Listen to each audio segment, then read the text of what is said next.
அனைவருக்கும் என்னுடைய அன்பான வணக்கம். வாழ்க்கையில் புகழ் பெறுவது சுலபமா அப்படின்னு கேட்டால் இல்லை, ரொம்ப கஷ்டம். நம்முடைய நல்லூழ், அதாவது நல்வினை துணையாக இருக்கணும், நம்முடைய முயற்சி இருக்கணும், உழைப்பு இருக்கணும், திறமை இருக்கணும். நிறைய செய்திகள் எல்லாம் இருந்தாலும் கூட அந்த சந்தர்ப்பம், சூழ்நிலை, வாய்ப்பு இதெல்லாம் அமைவது ஒரு பெரிய வரம்னு தான் சொல்லணும். ஆனால் புகழ் பெறுவதை விட கடினம் ஏதாவது ஒன்று இருக்கா அப்படின்னு கேட்டால் இருக்குது. அந்த பெற்ற புகழை தக்க வைத்து கொள்வது, காப்பாற்றி கொள்வது. இப்போ நமக்கு திடீர்னு ஒரு சினிமாவில் நடித்து புகழ் வருது அப்படின்னு சொன்னால், ஒரு காலகட்டத்தில் நீங்கள் பாருங்கள், அவங்கெல்லாம் சேர்த்த செல்வத்தை சரியாக வச்சுக்காம அல்லது வாழ்க்கை முறையை வேறு மாதிரி கொண்டு போய் அதை இழந்தவங்க எவ்வளோ பேர் இருக்கிறாங்க. நான் யார் பேரும் சொல்லக்கூடாது. தன்னுடைய தவறுகளால் புகழ் குறைந்து போவது என்பது ஒரு நிலை. ஆனால் இன்னொரு நிலை உண்டு. என்ன தெரியுங்களா? அந்த புகழை குறைக்கணும், அந்த புகழை எப்படியாவது வீழ்த்தணும், வெறித்தனமாக இவங்களுக்கு எப்படி இந்த புகழ் வரலாம் அப்படின்னு வஞ்சனை, வயிற்றெரிச்சல், வேறு என்ன வேணாலும் வார்த்தைகள் போட்டுக்கலாம், தேடிக்கலாம்.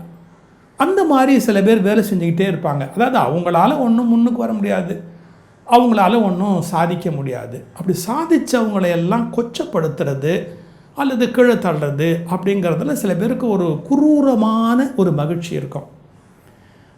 இப்போ என்னுடைய இந்த எக்ஸ்ப்ரெஷன்ஸை ஃபாலோ பண்ணுறவங்க, அதாவது பின்பற்றுகிற நண்பர்கள் எனக்கு ரொம்ப வேண்டியவர்கள், என் மீது மிகுந்த அன்பு, மரியாதை, நம்பிக்கை எல்லாம் உடையவர்கள். அதனால் நான் என்னுடைய குடும்பத்தில் ஒருவராக கருதி என் மனதில் இருக்கிற கருத்துக்களை நான் உங்களோட பங்கிட்டு கொள்கிறேன். அவ்வளவுதான். இதில் ஒரு வேடிக்கையான சம்பவம் சொல்ல பாருங்கள். இப்போ புத்தக கண்காட்சி நடந்தது. இந்த புத்தக கண்காட்சியில் ஒரு நல்ல நிறைய கூட்டம் வருகிற ஒரு நாள். எங்களுடைய புத்தக வணிக நிறுவனம் சுகி புக்ஸ் அப்படின்னு என்னுடைய புத்தகங்களை அச்சிட்டு வெளியிடுகிற ஒரு பதிப்பகம் இருக்குது எங்களுக்கு. அவங்களும் ஒரு ஸ்டால் அங்கே வச்சுருக்குறாங்க. நல்ல கூட்டம் இருக்கிற நேரத்தில் புக்கு வாங்கிறதுக்கு சில பேர் வருவாங்க, சில பேர் புக்கு திருடுறதுக்கும் வருவாங்க. என்ன பண்ணுறது, இந்த நாட்டில் எத்தனையோ கொடுமைகள், அது ஒன்று. அதை கூட எடுத்துகிட்டு போயிடுவாங்க, அப்படியே பணம் கொடுக்காம எடுத்துக்கணும் அப்படிங்கிற ஒரு எண்ணம். சரி, அது ஒன்றும் பெருசாக பொருட்படுத்த வேண்டாம். அங்கே நான் இது வரைக்கும் சந்திக்காத ஒரு அனுபவத்தை அந்த கடையில் இருந்த எங்களுடைய அலுவலக அந்த சகோதரர் புரியப்படுத்தினார். ஒரு கூட்டம் இருக்கிற நேரத்தில் ஒரு அம்மா நின்றுக்கிட்டாங்க. அந்த அம்மா நின்றுக்கிட்டு அவங்களுடைய நோக்கம் புத்தகம் வாங்கிறதே இல்லை, அங்கே வாங்க வர்றவங்கள விரட்டுறது. எப்படி அவங்களுடைய நோக்கம் அங்கே புத்தகம் வாங்கிறது இல்லை, வாங்க வர்றவங்கள விரட்டுறது. எப்படி? இப்போ என்னை பற்றி ஒரு நல்ல அபிப்பிராயத்தோடு அவங்க புக்கு வாங்கணும் அப்படின்னு வந்திருப்பாங்க. அவங்களுக்கு எவ்வளோ நல்ல எண்ணம் பாருங்கள். அங்கே நின்றுக்கிட்டு, ஆமாம் இவர் எல்லாம் பேசுவார், ஆனால் அவர் ஒரு டைப்பு.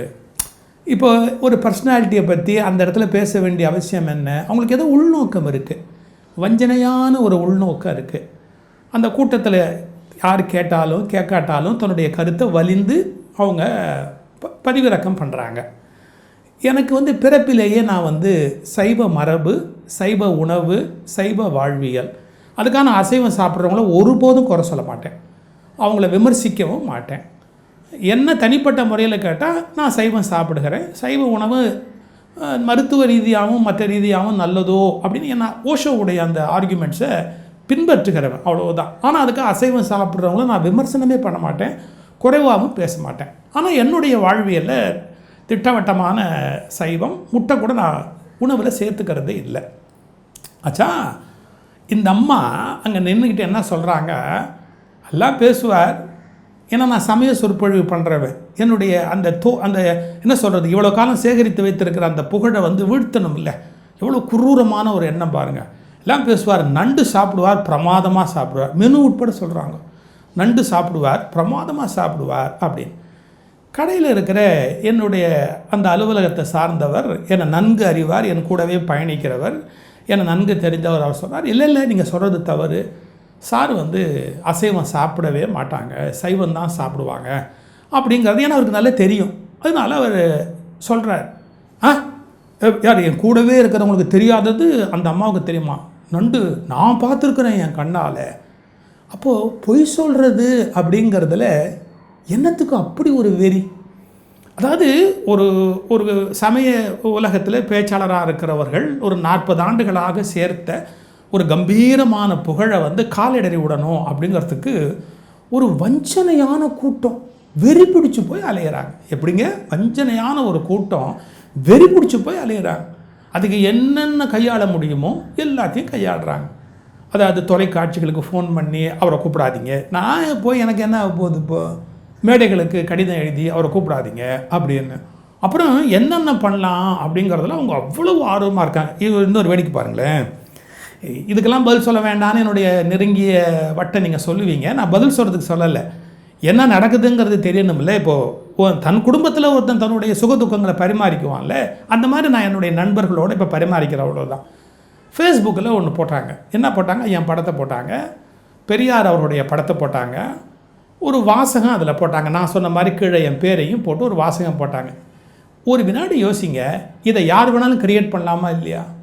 ஒரு 2 ஃபோட்டோ வேணும், டைப் பண்ணணும், வாசகம், யார் சொன்னதான் வேணாலும் போடலாம், யார் பேரில் வேணாலும் போடலாம். இந்த உலகத்தில் இருக்கிற எந்த நாட்டு தலைவர்கள் மேலே வேணாலும் அவங்க சொன்னதாக ஒன்று போட்டு விட்டுடலாம். அந்த தலைவர்களுக்கு இது தெரிய போகுதா, இல்லை அவங்க சொன்னாங்களா சொல்ல இல்லையான்னு யாராவது வெரிஃபை பண்ண போகிறாங்களா? எவ்வளவு குரூரமான ஒரு சந்தோஷம் பாருங்கள். ஃபேஸ்புக்கில் என்னுடைய புகைப்படம், இன்னொரு பெரியார் அவருடைய படம், நடுவில் ஒரு வாசகம். அந்த வாசகத்தை கேட்டால் கண்டிப்பாக இந்துக்களுக்கு கோபம் வரும், என் மேலே வரணும், என் மேலே கோபம் வரும்படியான ஒரு வாசகம். அது நிச்சயமாக அந்த மாதிரி ஒரு வார்த்தை சொல்கிற அளவுக்கு நான் மடையும் இல்லை. நான் 40 வருஷமாக மேடையில் இருக்கிறவன், நான் வளர்ந்த துறை எதுன்னு எனக்கு தெரியும். நான் சில கருத்துக்கள் சொல்வேன். எப்படி சொல்வேன்னா, அறிவுபூர்வமாக 2 பகுதிகளையும் நம்ம ஆராய்ச்சி பண்ணணும். ஒன் சைடடாக மட்டுமே இருந்தால் நம்ம முழுமையான அறிவை பெற முடியாது. என்னுடைய பட்டிமண்டப தீர்ப்புகள் எல்லாமே 2 சைடையும் எடுத்து அனலைஸ் பண்ணியிருக்கோம். இதில் என்ன முதல்ல பண்ணாங்க ஒரு காலத்துலன்னு கேட்டிங்கன்னா, ஒரு வரியை மட்டும் உருவி போட்டால் நான் ஒன் சைடட் மாதிரி தெரியும். இப்போது ஏ சைடு பேசிவிட்டு பி சைடு பேசிவிட்டு ஏபி 2ஐயும் அனலைஸ் பண்ணிவிட்டு என்னுடைய கன்க்ளூஷன் என்னங்கிறத நான் சொல்லுவேன். இப்போ நான் ஏ சைடு பேசுகிறத மட்டுமே எடுத்து போட்டால் நான் என்னமோ ஏ சைடுக்கு பேசுகிற மாதிரி தெரியும் ஒரு பட்டிமண்டப தீர்ப்பில். அந்த மாதிரி ட்ரை பண்ணுறாங்க ஒரு தடவை, நான் என்னமோ ஒரு சைடாக இருக்கிற மாதிரி. அப்புறம் இன்னொரு அயோக்கியத்தனம் பண்ணுறாங்க. எப்படின்னு கேட்டிங்கன்னா, கட் பண்ணி ஒட்டுறது. நம்ம சொன்ன வார்த்தைகளை முன்னாடி ஒரு வார்த்தை பின்னாடி ஒரு 2 கட் பண்ணி ஓட்டுறோம். அது இன்னும் விபரீதமாக இருக்கும் கேட்குறதுக்கு. இப்போ தான் டெக்னாலஜி வளர்ந்து போச்சு, இல்லை கம்ப்யூட்டரில் எதை வேணாலும் கட் பண்ணலாம், எதை வேணாலும் ஏற்றலாம். அடுத்து அது போட்டாங்க. இப்போது என்ன இவங்களுக்கு அதில் ஒரு பெரிய சந்தோஷம் இருக்குது. இப்போ என்னுடைய கம்பீரத்தை இவ்வளவு காலம் கட்டி காத்து நான் வளர்த்ததை இவங்க காலடறி விட்டு என்ன பண்ண போகிறாங்க, என்ன நோக்கத்துக்காக இதை செய்யணும், இப்போ என்னை வீழ்த்தி இவங்க என்ன அடைய போகிறாங்க. இவங்க ஏதாவது ஒன்று அடையணும்னா அடைஞ்சிட்டு போட்டோம், நான் ஒன்றும் குறுக்க நிற்கலை, எந்த வகையிலும் நான் குறுக்க நிற்கலை. இதில் என்ன ஒரு குரூரமான மகிழ்ச்சி இருக்குது. ஒரு மனிதன் 40 ஆண்டு காலமாக சேகரித்த ஒரு கம்பீரத்தை, கண்ணியத்தை கட்டி காத்து கொண்டு வந்த ஒரு விஷயத்தை கால் தடி விடுறதுல எவ்வளவு குரூரமான ஒரு சந்தோஷம் எனக்கு புரியவே இல்லை.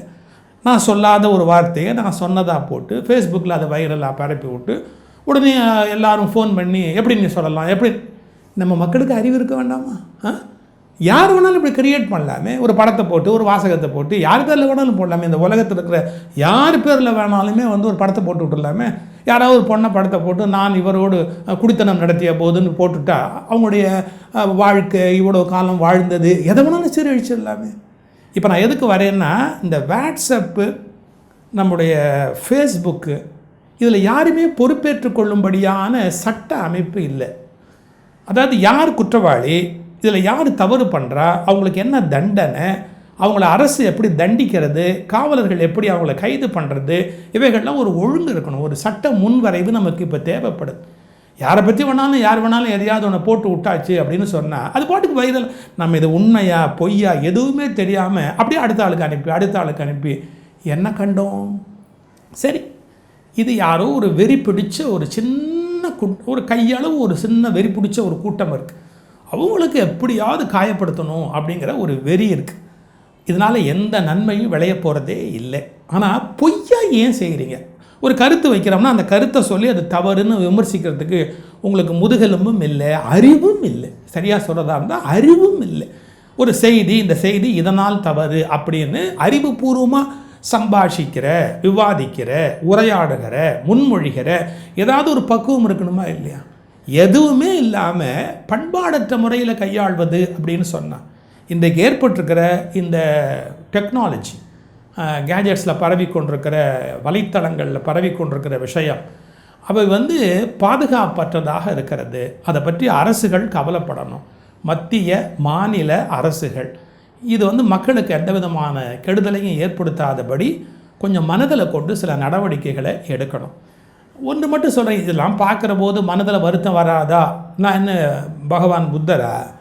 மிக உயர்ந்த மனோநிலைக்கு போய் உட்காந்து மனதையே கொண்டுட்டு இன்ப துன்பங்களுக்கு அதுக்கான முயற்சியில் தான் நாங்கள்லாம் இருக்கிறோம். இன்னும் எங்களுக்கு வெற்றி தோல்வி உண்டு. மானவமானங்கிறது வந்து மனசில் பாதிக்கத்தான் செய்யும். கடந்து போவதற்கான முயற்சியில் இருப்போம், அது வேறு விஷயம். இதை கடக்கணும் அப்படிங்கிற ஒரு உணர்வும் எங்களுக்கு இருக்கும், ஒரு விழிப்புணர்வும் இருக்கும், அதெல்லாம் கரெக்டு. ஆனாலும் இந்த மாதிரி ஒருவரை காயப்படுத்துறதுல என்ன நன்மை இருக்குது?